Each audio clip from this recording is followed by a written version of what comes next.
எப்படி வருவேன்னு யாருக்கும் தெரியாது. ஆனா வர வேண்டிய நேரத்துல கரெக்ட்.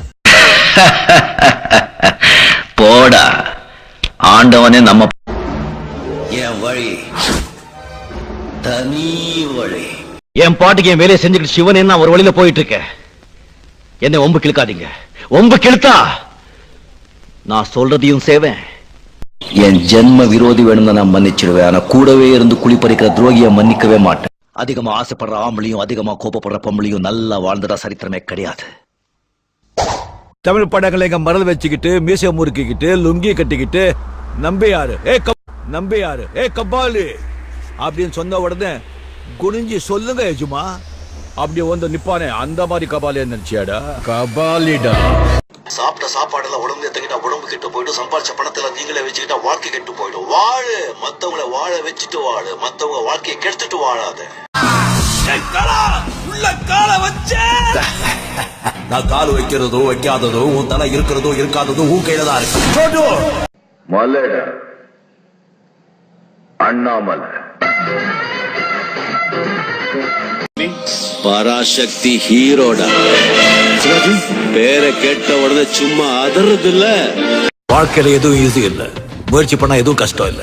இத பாருங்க, இங்க சந்தோஷம் இருந்தா எங்க போனாலும் சந்தோஷம் தான். இங்க சந்தோஷம் இல்லைன்னு வச்சுக்கோங்க, எங்க போனாலும். இந்த நாள் உன்னுடைய கேலண்டர்ல குறிச்சு வச்சுக்கோ.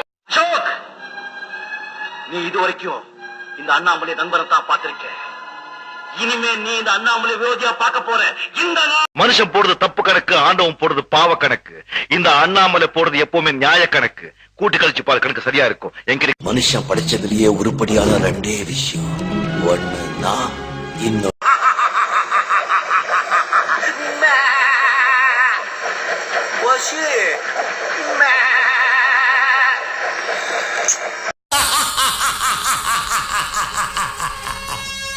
எதை யாராலையும் அழிக்க முடியும்.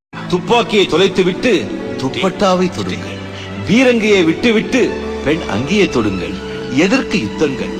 ஏன் இந்த ஆயுதத்தை மாட்டி விட்டு ரெட்ஷிப் மாதிரியே எல்லா மனுஷங்களும் மனசுக்குள்ள பொய், பொறாமை, வஞ்சம், துரோகம்னு ஏகப்பட்ட ரெட்ஷிப்களை மாட்டிக்கிட்டு அலைகிறாங்க. பந்தம் என்ன, சொந்தம் என்ன, போனா என்ன, வந்தா என்ன, உறவுக்கெல்லாம் கவலைப்பட்ட ஜென்மம். கஷ்டப்படாம எதுவும் கிடைக்காது. கஷ்டப்படாம கிடைக்கிறது என்னைக்குமே. மீசை முளைச்ச பிறகு அப்பாவுக்கு சொத்து இருந்தா கூட அதுல ஒரு செல்லி காசு கூட தொடாமே தான் உழைப்பால உழைச்சி அவங்களுக்கு யார் சோறு போடுவானோ அவன் தாயா உண்மையான ஆம்பளை. நான் கால் வைக்கிறதோ வைக்காததோ உன் தலை இருக்கிறதோ இருக்காததோ உன் கையில தான் இருக்கு. மலட